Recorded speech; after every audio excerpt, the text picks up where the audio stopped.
Welcome to Quickies. My videos are for entertainment purpose only. आज हम आपके लिए जो मूवी लेके आए हैं उसका नाम है Ghost Mansion। ये एक कोरियन मूवी है जिसके स्टार्ट में एक लड़का पिक्चर्स बना रहा था। उसे एक अच्छी हॉरर स्टोरी की तलाश थी ताकि वो अच्छे पैसे कमा सके। फिर वो एक बिल्डिंग के अंदर जाता है। इसके बारे में बहुत सी कहानियां मशहूर थी कि ये बिल्डिंग हाउंटेड है। उसे क्यूरोसिटी थी कि वो इस बिल्डिंग के बारे में मजीद जाने, इसीलिए वो यहाँ आया था। इसे अपने पीछे एक छोटा बच्चा खड़ा नजर आता है, लेकिन जैसे ही जिको पीछे देखता है तो वो बच्चा गायब हो जाता है। जिको उस बिल्डिंग के मैनेजर से पैरानॉर्मल एक्टिविटीज के बारे में पूछता है। वो मैनेजर जिको को बताता है कि ये बिल्डिंग पहले ऑर्फन हाउस था, यहाँ बहुत सारे बच्चे रहा करते थे। फिर अचानक एक हादसा हुआ जिसकी वजह से सारे बच्चे मारे गए। तो आओ मैं तुम्हें एक राइटर की स्टोरी सुनाता हूँ जिसने पीस ऑफ माइंड के लिए यहाँ एक रूम रेंट लिया था। उसे सुकून की तलाश थी ताकि वो एक अच्छी स्टोरी लिख सके। उसका एक बच्चा था जो उसे डिस्टर्ब करता था। एक दिन स्टोरी लिखते हुए उससे फील हुआ जैसे नीचे बहुत से बच्चे खेल रहे हों। वो ये सब बातें डीलर को बताता है, लेकिन डीलर जानता था कि ग्राउंड फ्लोर पर कोई नहीं रहता। डीलर ये बात भी जानता था कि ये जगह हाउंटेड है। अगर कहते हैं ना लालच बुरी बला है, तो वो पैसों के लिए उसे कुछ नहीं बताता। राइटर पानी पीने किचन में जाता है। वापस आता है तो उसका लैपटॉप वहाँ से गायब था। जब वो पीछे मुड़ता है तो उसे बच्चों के हंसने की आवाज आती है जैसे कोई उसके साथ शरारत कर रहा हो। फिर अचानक दरवाजा खुल जाता है तो लैपटॉप आके नीचे गिरता है और एक बच्चा हाथों के बल भागता हुआ नजर आता है। जब राइटर देखने जाता है तो उसे कुछ नजर नहीं आता। वो वापस नीचे आ जाता है और देखता है छोटे बच्चों के बहुत सारे शूज पड़े हुए हैं। वो उन्हें गुस्से से डस्टबिन में डाल देता है। अब उसी रात राइटर का दरवाजा नॉक होता है। वो देखता है जिन जूतों को उसने फेंक दिया था वो बाहर पड़े थे। अब राइटर को वही जले हुए बच्चे दिखाई देते हैं और वो डरकर गिर जाता है। उन बच्चों की रूहें उल्टी लटकी हुई थी जो उसे मार देती हैं। अब हम प्रेजेंट में देखते हैं। जिको हैरानगी से पूछता है कि राइटर का क्या हुआ, तो मैनेजर उसे बहुत अजीब जवाब देता है और उल्टा वो जिको से उसके बारे में पूछने लगता है। मैनेजर उसे कहता है हमें सोच समझ के किसी को अपना बनाना चाहिए। अब मैनेजर बात तब्दील करता है और जिको को कहता है चलो छोड़ो, मैं तुम्हें एक और स्टोरी बताता हूँ। जिको को एक हॉरर स्टोरी चाहिए थी वरना उसकी जॉब भी जा सकती थी। अब मैनेजर स्टोरी सुनाना शुरू करता है। अब मैनेजर उससे एक फार्मासिस्ट लड़की की स्टोरी बताता है। ये लड़की बहुत प्यारी थी। वो शॉवर लेकर आती है और न्यूज सुनती है कि एक आदमी ने अपनी बीवी और 9 साल के बच्चे को मार डाला है और पुलिस उसे ढूंढ रही है। फोन पर इस लड़की की मदर उसे समझा रही थी कि किसी के साथ रिलेशन में नहीं आना, मगर वो किसी बात पर ध्यान नहीं देती और कॉल काट देती है। फिर हम इस लड़की की पिक्चर एक लड़के के साथ देखते हैं और हमें पता चलता है कि वो ऑलरेडी रिलेशनशिप में है। रात को वही लड़का इसके साथ घर आता है। वो बेहद परेशान था और इसे बताता है कि हमारे बारे में उसकी वाइफ को पता चल गया है। अब मुझे कुछ दिनों के लिए तुम्हारे साथ रहना है। तो वो लड़की मान जाती है। आपको ये जानकर हैरानी होगी कि वो लड़का कौन है। अगली सुबह पुलिस वाले उस लड़के का पूछने आते हैं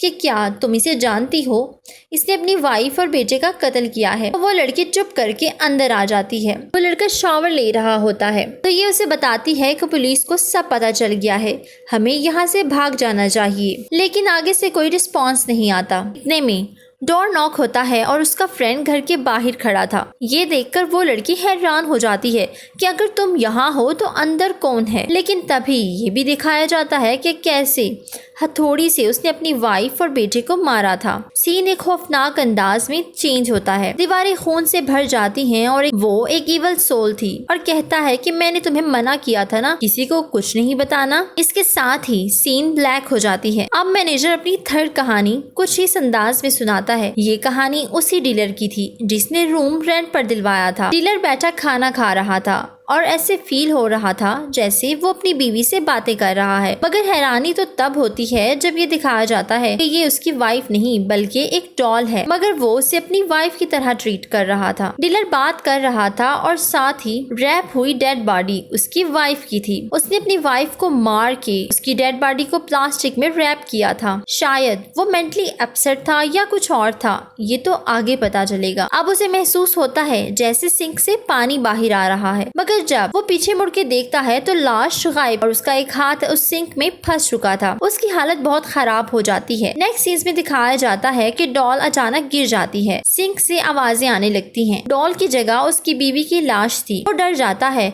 और खुद को लॉक कर लेता है। ऐसे महसूस हो रहा था जैसे उसकी बीवी की डेड बॉडी बाहर आ रही हो, और यही सीन्स आउट हो जाता है। मैनेजर 3 कहानियां सुना देता है। डीलर की कहानी सुनकर जीको डीलर के पास जाता है, यानी वो अभी जिंदा था अगर उस चीज ने उसके दोनों हाथ काट दिए थे। डीलर मरा नहीं था मगर पागल जरूर हो गया था। वो चंद बातें बोलता है जो जीको को समझ नहीं आती। अब जीको कहानियों के पब्लिशर के पास जाता है मगर पब्लिशर से कहता है कि तुम्हें और बड़ी कहानी लिखनी होगी ताकि ज्यादा पैसे मिले। जीको को पैसों की बहुत जरूरत थी। वो दोबारा उसी मैनेजर के पास जाता है और उसे बोलता है कि मुझे और कहानियां सुनाओ। मैनेजर तंजिया अंदाज में कहता है अगर ये कहानियां तुम्हें थोड़ी लग रही हैं तो तुम्हें इस मेंशन से चले जाना चाहिए क्योंकि यहाँ सिर्फ कहानियां ही कहानियां हैं। जीको को गुस्सा आ गया था और उसे कहता है कि मेरी बात सुनो, तुम्हें कहानियां सुनानी होंगी। यहाँ जितने इंसिडेंट हुए मुझे सबके सब चाहिए। अब जीको एक टेप रिकॉर्डर निकालता है और स्टोरी सुनना शुरू करता है। मैनेजर उसे स्टोरी नंबर 4 सुनाता है। कहानी एक लड़के की थी जो अपने दोस्त के साथ रहने आया था। वो अब्रॉड जाता है मगर फेल होने की वजह से वापस आ जाता है। उसका फ्रेंड उसे देख के बहुत खुश होता है। उसके मुंह पे बहुत सारे पिंपल्स थे। उसे ईटिंग भी हो रही थी जो काफी अजीब लग रहा था। इससे ज्यादा अजीब बात ये थी कि गला सड़ा खाना उसका फ्रेंड ऐसे खा रहा था जैसे कि खाना बहुत टेस्टी हो। वो उसे देख के हैरान होता है। अगले दिन जब उसका फ्रेंड काम पे जाता है तो ये पीछे से उसका घर साफ कर देता है, लेकिन जब उसके रूम में जाता है तो चीजों को फंगस लगी हुई थी और शदीद स्मेल आ रही थी। एक पिक्चर जो उसके फादर की और उसके फ्रेंड की थी उसको भी काफी फंगस लगी हुई थी। वो सब कुछ क्लीन कर देता है। वापस आके दोस्त उसे मारने लगता है कि तुमने मेरे घर को क्यों क्लीन किया। वो लड़का काफी डर जाता है कि यहाँ कोई इविल स्पिरिट्स हैं। वो सामान पैक करता है और वहाँ से चला जाता है, लेकिन वहाँ से वैसी ही स्मेल आने लगती है क्योंकि उस लड़के के अपने फेस पे भी वही फंगस लग चुकी। उसे ये बात कंफर्म हो गई थी कि वो मर चुका है। अब एक हाथ बाहर आता है और उस लड़के को पेंटिंग के अंदर ले जाता है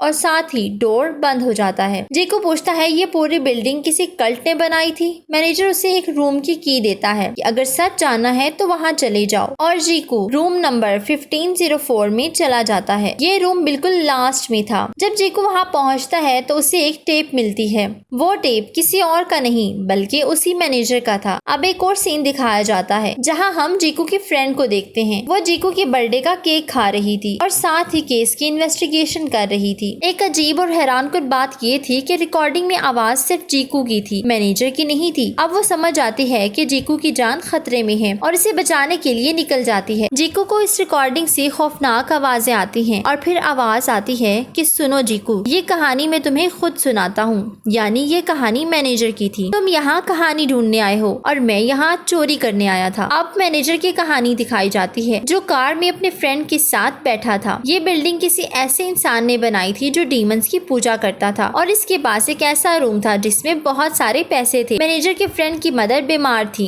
इसलिए वो दोनों बिल्डिंग में चोरी करने आए थे। वो उसी रूम 1504 में जाते हैं जहाँ कल्ट के लीडर की लाश पड़ी हुई थी। मैनेजर के दोस्त को कबर्ड में से बाल निकलते हुए नजर आते हैं। जब वो पास जाके देखता है तो बाल गायब हो जाते हैं।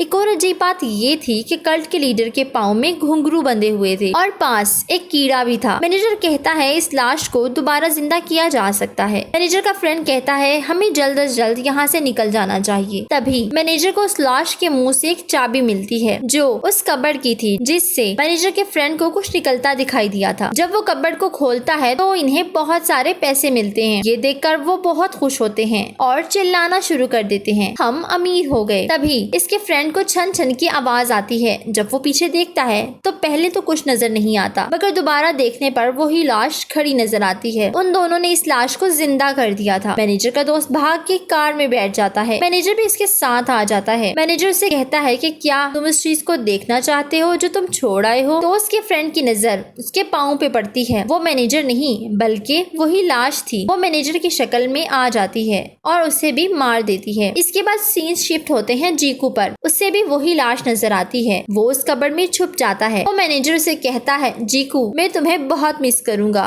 और जाते जाते वो जीको का रूप ले लेता है। ये देखकर जीको बहुत हैरान था। अब हमें और इर्द गिर्द के लोगों को पता चलता है कि इस बिल्डिंग में वर्शिप एंड हुई थी, जिससे कल्ट के लीडर को एक पावर के जरिए उस रूम में लॉक कर दिया गया था। अब जीकू हमेशा के लिए उस कबर्ड में बंद हो गया था। एक मैनेजर के लालच की वजह से बहुत से लोगों को नुकसान होता है। जीकू की फ्रेंड वहाँ आती है और देखती है कि जीकू की आईज ब्लैक हो गई हैं और वहाँ वो एक अजीब सी स्माइल भी देता है, क्योंकि वो जीकू नहीं था बल्कि वो तो कल्ट का लीडर था। जीकू की फ्रेंड ये देखकर सब कुछ समझ जाती है और इसके साथ ही मूवी एंड हो जाती है। Please don't forget to subscribe, follow my social handles. Thank you for watching.